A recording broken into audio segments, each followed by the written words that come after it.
right, so welcome to NoFOMO, man.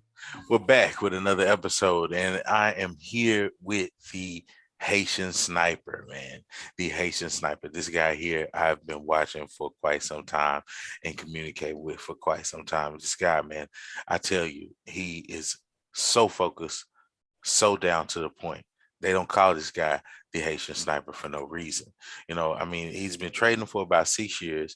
He's an ICT charter member, a serial entrepreneur, and man, he called the BTC crash for days before it happened back and called a 1 to 60 GU trade for EFX. I mean, I've seen him do a number of things. I'm so excited to have him on, man. But we're here at NoFomo where we focus on discussing the mindset and objective of being an effective and efficient trader.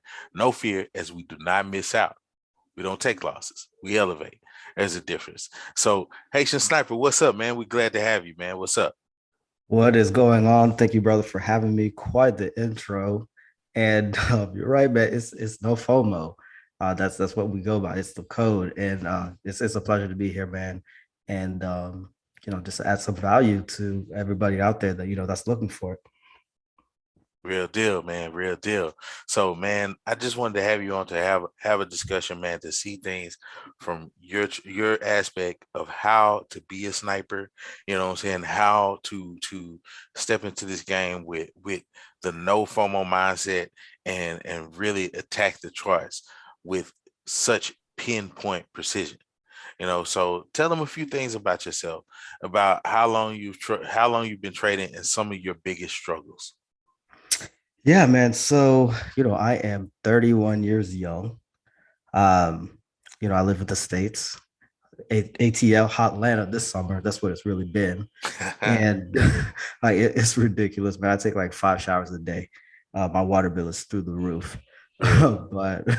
but I'm pretty chill, man. I love trading. It's really become my passion, and I just love everything about it. And just I just fell in love with it. With just the aspect of it's really a mystery. The markets and how it moves, and really just understanding that algorithm. Literally it challenges you on a day-to-day basis to think opposite of like what we're inclined to do. Real deal. So for me, that's really been my biggest struggle, is because we let's be real, we all learn to trade the wrong way at first. Hmm. you know Hmm. and so to have a mentor in ICT, I'm sure many of you that are going to be listening to this have heard of this man, the myth, the legend, the goat. Having him as my mentor, and he just challenged us to literally forget everything that we've learned up until we met him. And it's not just because he's just not humble, and he knows how, but he just knows his stuff. He's been around trading for over 3 decades. And so, but I think for me the biggest struggle was just getting over that hurdle, that like what I know, I just gotta like literally just let it go. And doing the things that he's taught me is very, very uncomfortable. Like when you see when you see the candle that that everybody likes to sell, because they think it's momentum. He says, buy that, you know, and it's really wild. But for me, also for a while, it was just getting outside of my head, man. And you just have so many trades that like you'd be sitting in there and you'd be, in profit, out of profit, in profit, out of profit, because you probably got an ill-timed entry. You probably were trading outside of your time zone. That's what I was doing. And then, to let that trade go and then to find out, it pops up 10 pips and it just dumps for like 200 pips. That was such a struggle. And that's something I really, really had to nip in the bud, because it was just costly, because I usually end up closing my trades, um, negative, whatever, however many pips, because I got it early.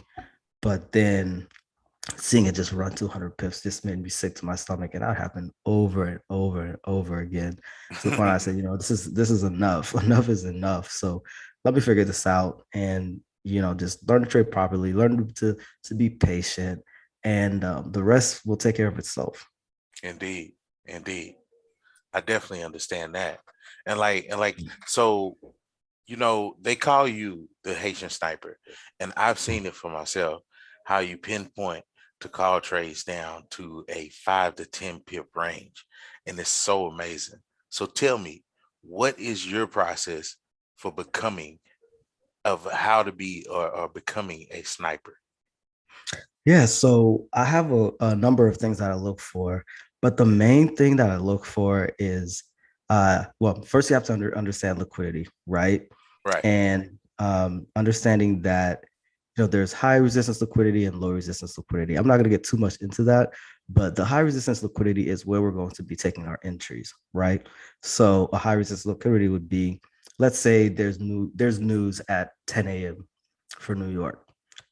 So and let's say the market's been underlying, underlying bullish, right? So what we're gonna look for is for price, whatever direction price goes. It's if it was bullish, it's usually gonna continue bullish, right?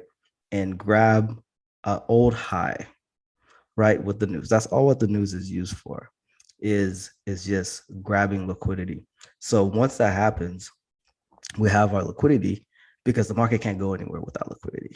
And if you understand that, those levels where the market's just relaxed right outside of it before the news, those are the sweet spots. Those are the ones where once the market runs out liquidity, it's going to break down, right? And so all we have to do is we just hop down to the 5 minute, the 1 minute, and literally you just wait for the market structure break. And then, but you have to be patient. You have to wait for the news to go off, right? There's no getting in trades before the news. Like if I see news coming up, I'm not even entertaining that, right? Because you have no idea which way it's going to go. You have a good idea, but let's be real, the market doesn't have to do anything. So understanding the liquidity aspect, right? And then also understanding the Asian range, right? It's the same thing. You understand the Asian range high and Asian range low. So understanding that if you are underlying bullish and you want to see price go bullish, you're always buying below the Asian range, right? And if you're bearish, you're always selling above the Asian range because what they're doing is they're gathering orders during that Asian session. That's a dead zone, right? So for me, I don't trade until I hit my specific kill zone. And having that, just that right there, those two things, what that allows you to do is you know when you can trade and you know when you cannot. So if my Asian range has not been set, and my Asian range is from 8 a.m. I'm sorry, 8 p.m. to midnight. It's a new day. So 4 hours, I'm not doing anything, not touching the charts. I'm not even looking at the charts, right? And then at 1 a.m., if I'm trading London to 5, that's when I can be looking for, again, there's always going to be liquidity in the market, right? So there's a liquidity above the Asian range or below the Asian range. And the direction that it goes first is going to be the opposite direction that you're going to want to take the trade. So just understanding that, it just helps you to be efficient. And then within also understanding time and price and having, if you're trading London, my time zone is from 1 a.m. New York time to 5 a.m. New York time. In that window, if it's not in that window, I'm not trading. And then if I'm trading the New York session, which is typically a continuation of the of the London session, that's when I'm going to be looking for a trend continuation, and having those times and you looking for, your liquidity is very hard for you to lose a lot of money because you've actually, what you've done is you have a system that works, right? But then you're giving yourself the edge because you're understanding that time and price always have to match in order for you to have a favorable move. If time is wrong and price is right, you're probably going to be 50-50. If price is right at the right place, but the time is not, it's not in your kill zone, you're going to be 50-50. But when you have the time and the price at the same time, you know that's when the magic happens. So those are the things that really have helped me to elevate my trading to where I can just you know catch a trade that's out of 5 to 10 pip stop loss, and sometimes they're less, but 5 is my sweet spot, and like 10. And that's amazing, brother. That is It, amazing. it feels amazing. Right, right.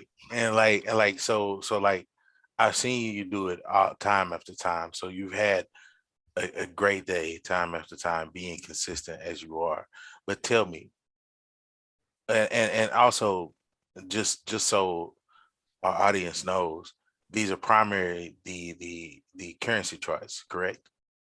Yes, but you can do this with any, with any chart. You can do it for commodities. You can do it with crypto.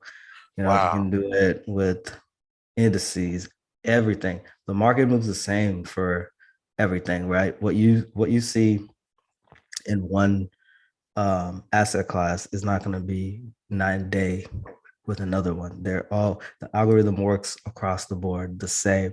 And those were actually that's two other things. There's two more things I want to add to that is understanding the algorithm, right? The algorithm was meant to operate in a way that it's opposite of what we're naturally inclined to do, right? You heard me say that at the beginning, is I had to basically unlearn everything that I've been taught by retail um, mentors and gurus, if you will, and I had to really start to think like mechanic, like a robot, you know.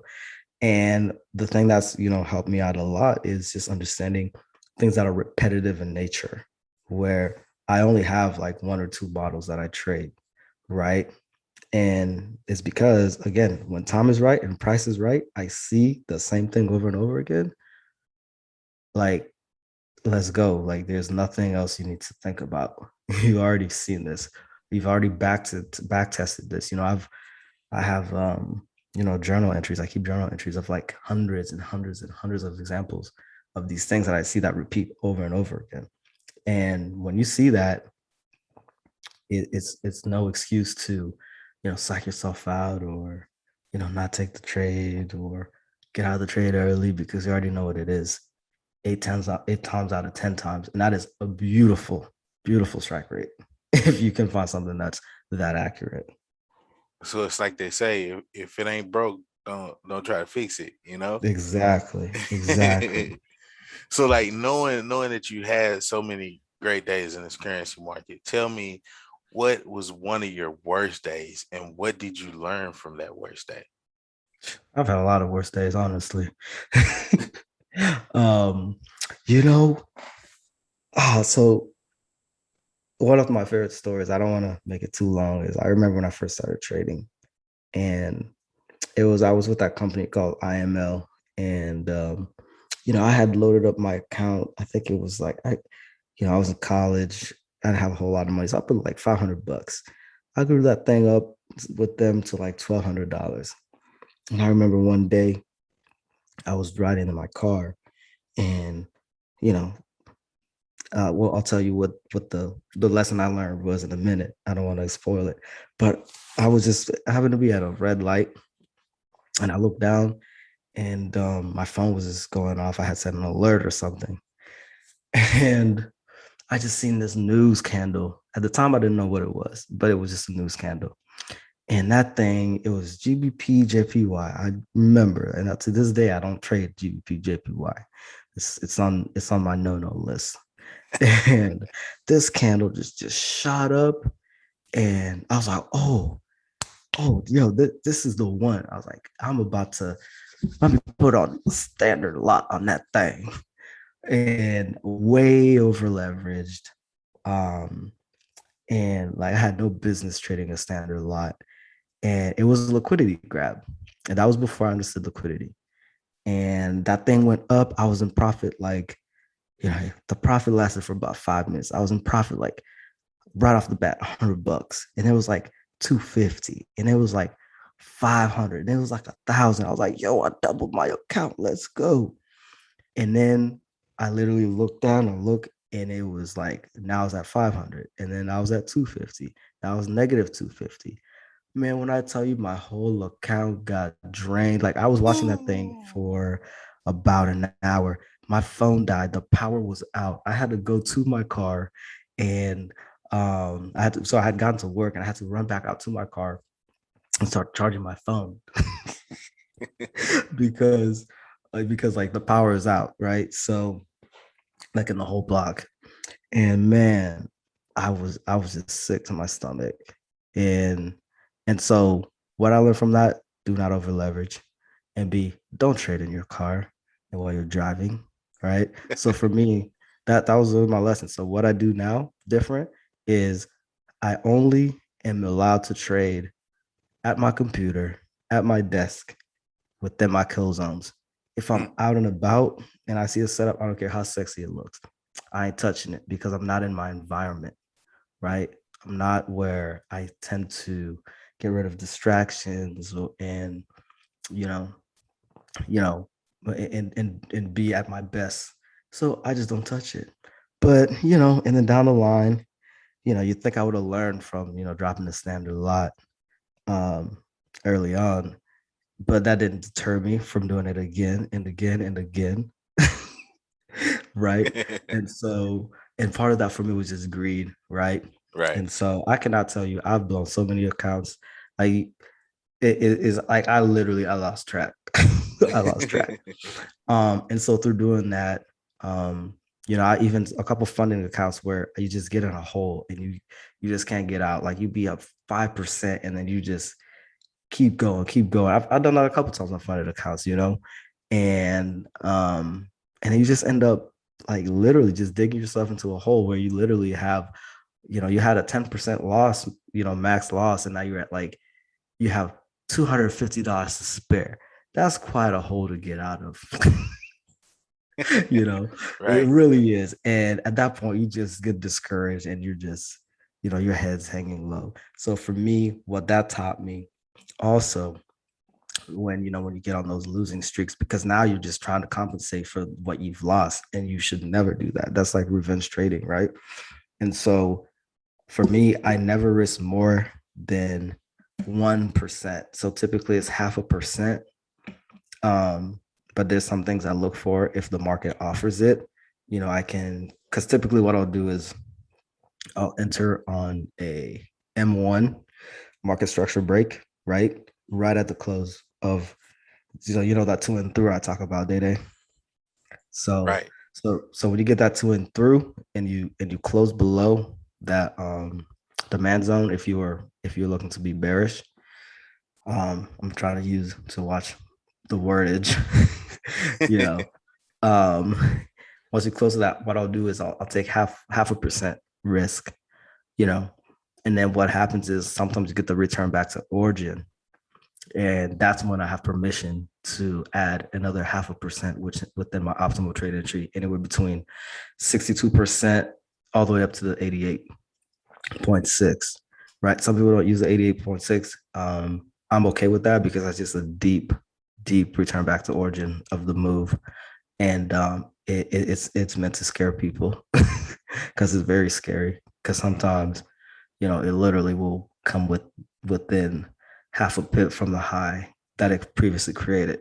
So that gives me permission to add another half a percent, but it's not really like I'm losing a lot if I lose it because I've already pre-calculated everything to the point where it doesn't phase me anymore. And so, and with that, I have a rule of two, right? Each POI point of interest, I get two tries. After the second one, I'm done. I just got to move on to something else. So those are some hard lessons I've learned, and that's kind of I now have adapted the mindset that I have, and I trade the way that I do. Right. Nice. So like in your trading, what pairs do you focus on and why?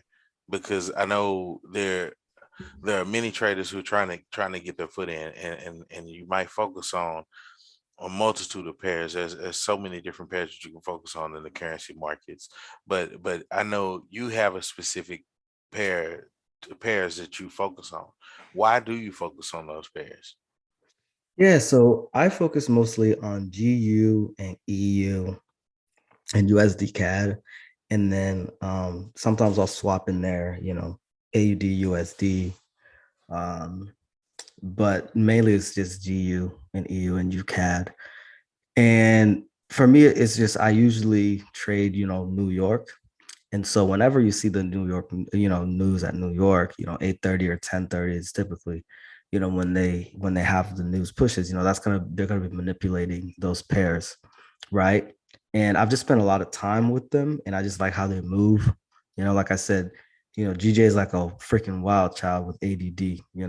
So now that's not to say like I couldn't trade it. If I wanted to, I could, but it's an expensive pair to trade, right? So meaning like my stop losses are usually bigger on that pair because like it's just expensive. Versus if you look at like GU is usually a little bit more expensive than EU, right? And what I mean by expensive is like, okay, I know in UCAD or AU, if I'm trading it, I can typically have, a 5 to 8 pip stop loss. But GU, when I'm trading it, if I don't get the look that I'm looking for, but it's still within my model, my stop loss could be like 10, 12 kind of thing, right? And so that's what I mean by expensive is the moves that happen on like the 1 minute time frame for GU and like GJ, you're gonna notice that they tend to be more volatile. So they'll have a little bit bigger of ranges. And that's why it makes it more expensive because you stand to lose more because your stop loss is a little bit bigger, right? Like the other day, I had a setup in the Aussie dollar, US dollar. The stop loss was like 4 pips because the ranges, when there is volatility, it's a little bit tighter, right? So that's why I focus on those pairs. They're not expensive to trade, and even GU, it's very doable for me to get a stop loss that's within my 5 pip, to 10 pip uh range that I like. Because for me, it's all about the stop loss because each tick that your stop loss widens, um that changes your risk to reward, right? So would you because let's say you do a 10 pip stop loss, right? And then you catch 100 pips, that's the 1 to 10. Mm, Now let's say that stop loss was 30 pips, that's like a 1 to 3.3, right? right. So you catch what I'm saying? So that's why like and for me the market doesn't need to move a lot, right? Because if I'm having a 5 pip stop loss on AUD USD and I'm booking like, you know, 50 pips, that's a 1 to 10 right there. Mm, That's 10% if I'm risking 1% of my account, right? right. Yeah, so that's how I approach it. And I don't really look at more than 4 pairs on a weekly basis. And what I do, how I swap my pairs is I look at the calendar on Forex Factory and I see what pairs have news for that week. And that's the pair that I focus on. So usually there's always US dollar news. There's always, there's usually GU and EU news. And then, CAD, rate statements, Aussie dollar. There's also in a given week, it'll probably be just 3 pairs that I focus on, but sometimes it might be a fourth. And I just look for the news because I only trade with volatility. That's the Mm, other thing. You have to have volatility behind your moves because that's how you don't spend 5 hours in front of the computer. Like I know news is going off at 8:30. I already did my analysis the night before. So 8:30 a.m. I'm down by my computer at 8:15. News goes off. I look at what the market, what kind of look the market's giving me. And then I look for my areas to strike when the liquidity is taken or whatever the case may be. mm, And I look for my low resistance liquidity as my target number one. And that's it. I set an alert right there. When price gets to it, I'll exit usually 75% of the position. And then I just keep it moving. Like I'm a busy guy. I got four right. kids, I got a wife, businesses trying to build, like mentorships, all that stuff. So Amazing. Amazing.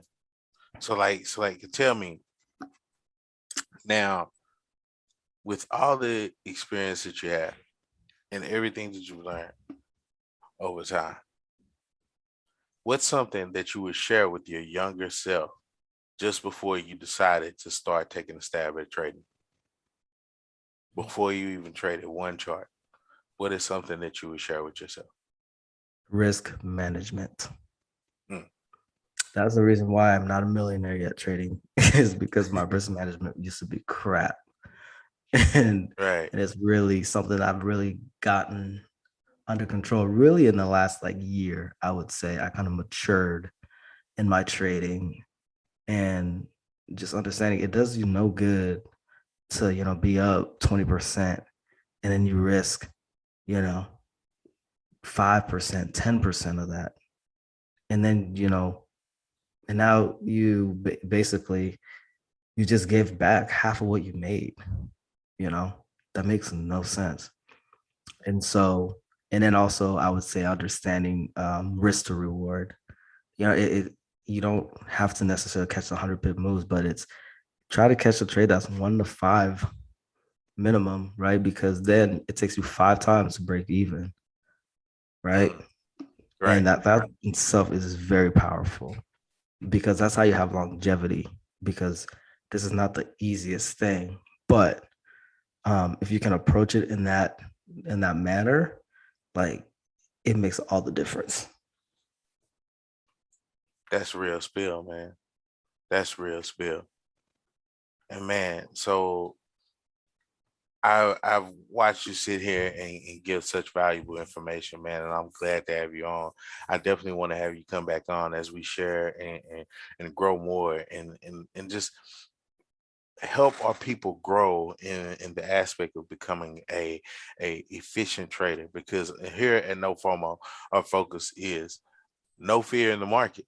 You know what I'm saying? We're sitting here discussing the focus on discussing the mindset and objective of being an effective and efficient trader. So that takes a level of dedication and focus that many people struggle with.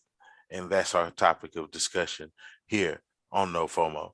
But man, Haitian Sniper, give them your handles. Let them know how they can reach you, man, because I know you're giving some secret sauce somewhere. Yeah, for sure. So I'm getting back on my social media. So you can catch me on Instagram. It's just the number 9 and then figure. That's just FIGURE underscore is vision, right? Um, because 7's just not big enough. So I had to go with the 9 for that one. And then I'm starting to get back on Twitter as well.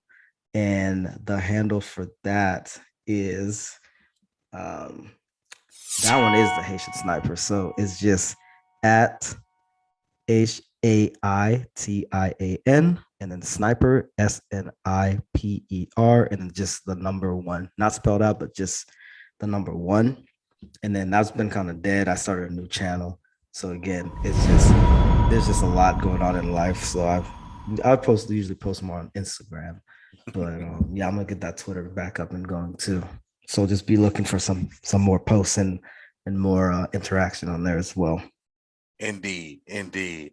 And we're definitely gonna hit them with the EFX information. So look out for that, Absolutely, man. Look out for absolutely, that. absolutely.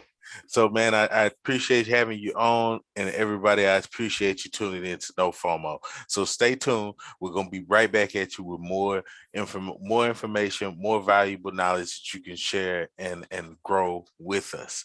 All right. It is No Yeah. FOMO. Yes, absolutely. Thank you for having me. It was absolutely a pleasure.